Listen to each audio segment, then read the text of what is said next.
Ilang oras yung sabi mo, ano, pabiyahing Butuan to, Manila to Butuan? 1 hour and 30, ano? Ha? 1 hours ba, Junjun? Airplane? 45 minutes. Ay, wala yun, wala sa ano ko yun. Bakit yung kakilala ko, nagpahid lang ng mantika sa katawan, no? Minuto lang, nakauwi na.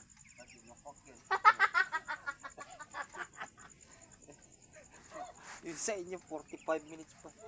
Pahid lang ng mantika sa may baywang. Sandali lang, minuto lang, nakauwi na. Ano ba yun? Pwede pala yun? Pwede yun. Wala nang bayad yung ano, hindi na sumakay na. Hindi na sumakay na. Yun? Manananggal ba yun? Nananggal yung ganun. Ay, walang bayad. Tagal pa sa inyo, sakay pa aeroplano eh. Yun, nagpahid lang ng mantika sa baywang eh. Lumipad na eh. Ganda yun. Ganun kalupit yung kilala ko. Manananggal yun eh. Nagpabook pa yung iba eh. Kilala ko. Gusto ko nga.